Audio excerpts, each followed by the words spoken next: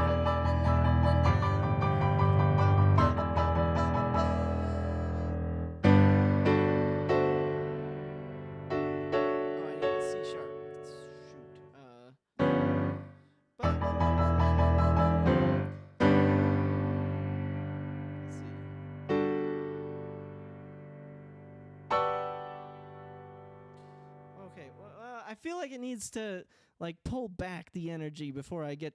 I could do like an interesting chord with some extensions up here, like if I have a, and I can let that ring, kind of reset the momentum. But like coming up to that right beforehand,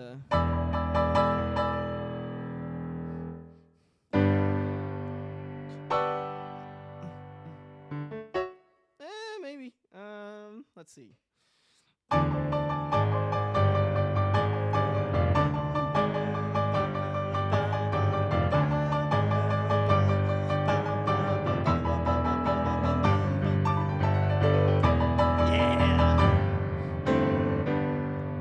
I'm gonna do that again.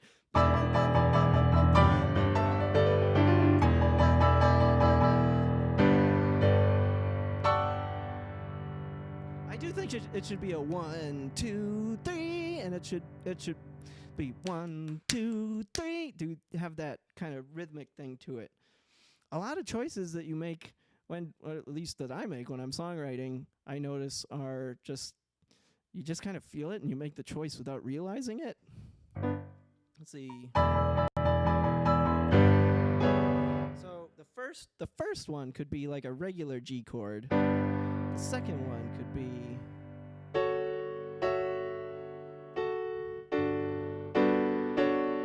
I want to build up that way? Or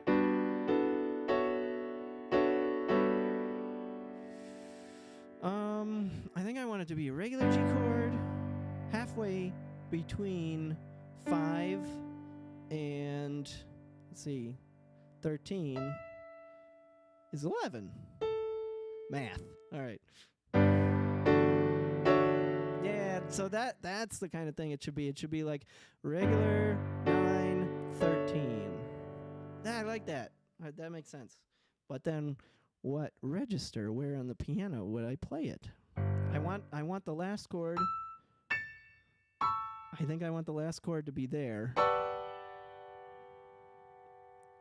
The second chord is going to be a 9 chord. So I'm just practicing going between those two spots and finding those chords. Okay. And the first chord is going to be a regular O chord. Ooh! You hear how it's a little bit more muddy in that bass register? I like that as the first chord, like. And if I play them in those spots, then I have the advantage of it's kind of like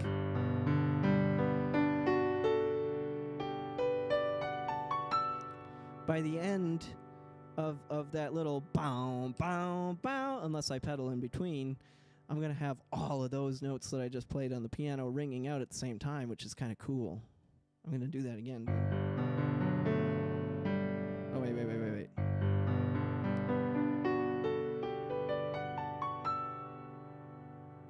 Yeah. Ooh. Okay.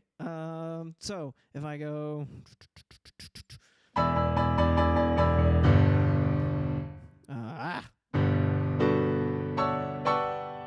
I gotta be able to play my own thing. I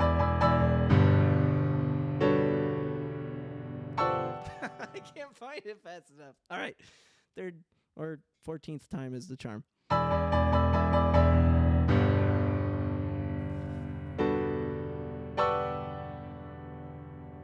Well, I guess the important thing is that I know what I want to do and I can practice it.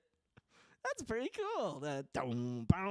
Okay, so if I remember my idea for the chorus, my idea for the structure. Okay, so this whole thing that I played at the beginning, I think at this point I might make the decision to just make that a whole verse all by itself. So it would be sitting in my den, eating poultry I am, feeling very zen, when the lion is purring for me, song is almost done, I eat on the run sometimes, can you blame a lion for being hungry? That's a verse, like that much.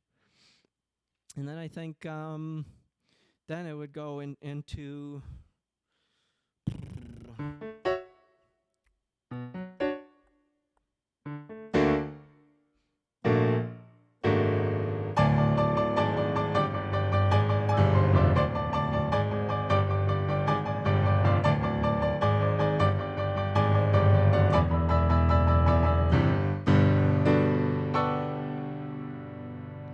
that's kind of like, that's more like a transitional material. Now that I hear it in context, that would be more like a pre-chorus. It would be something that's setting up like, okay, the song is gonna shift gears now, and then when you actually start singing with that energy, I think I would just never go back to. I would never go back to that material. Maybe at the very end of the song, or in a bridge or something somewhere, but like, yeah, I think now that I hear all of that in context, and I like the way that I just move through those chord changes, I think now it would turn into like just that verse, that's A material, and then the next part is B material. It's a totally different vibe, different energy.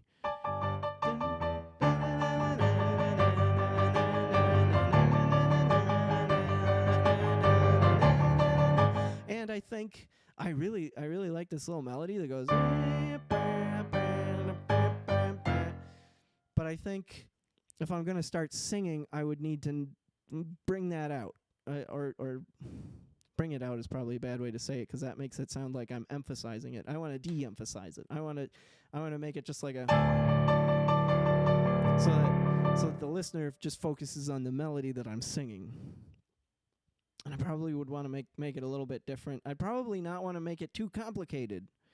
It might be kind of a wordy part, because I'm going to express a lot of ideas. Well, maybe it's not too wordy. You know, when you get angry, usually that means that like confounds the part of your brain that thinks logically and has really coherent speech. It might make more sense if I don't have a lot of words.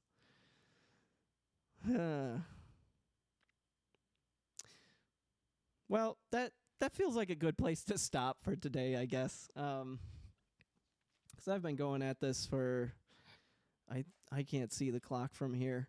I think at least half an hour.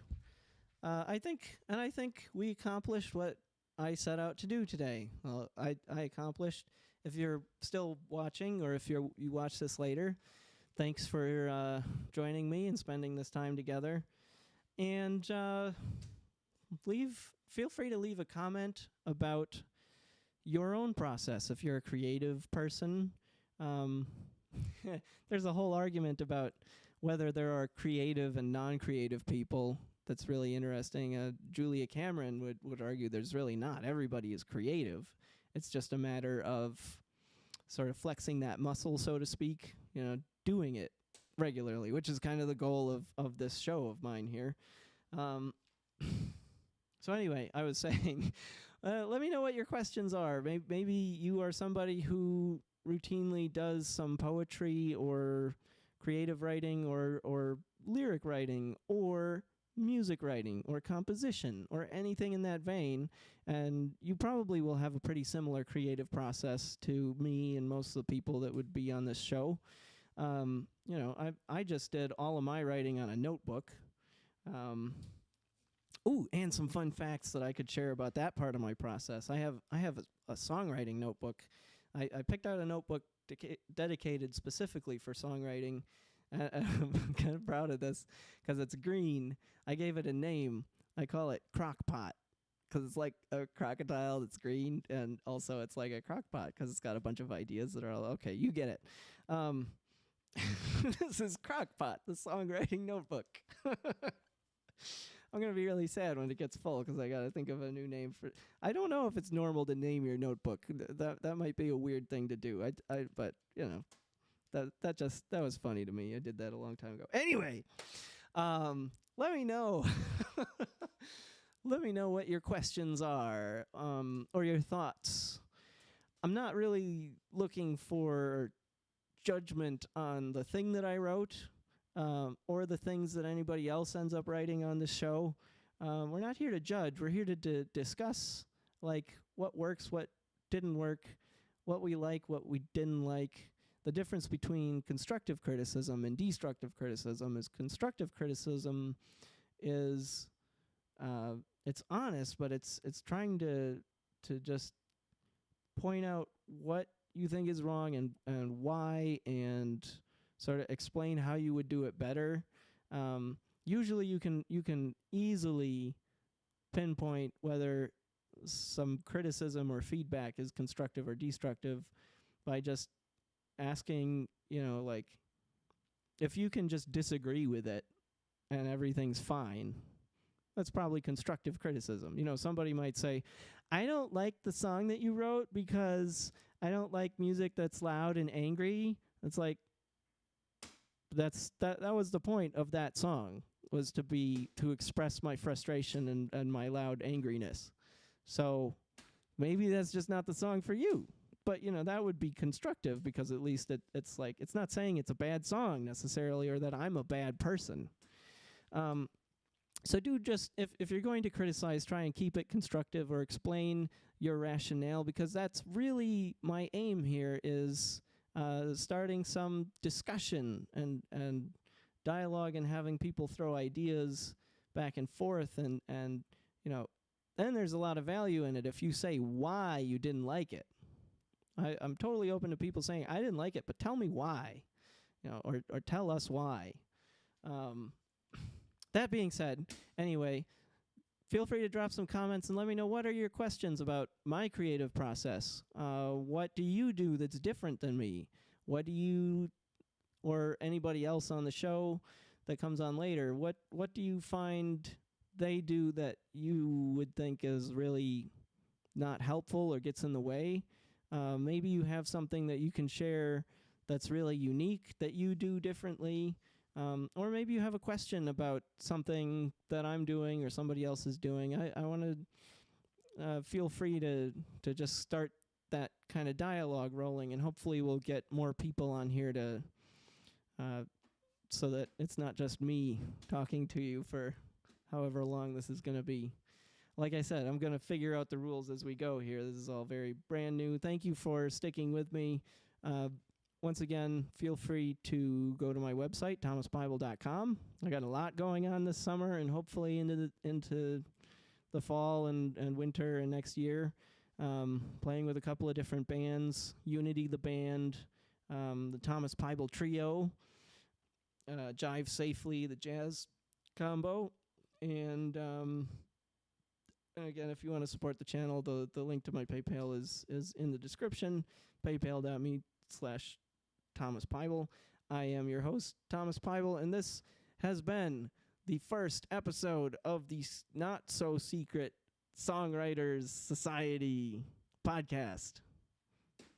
Cue exit music that doesn't exist yet.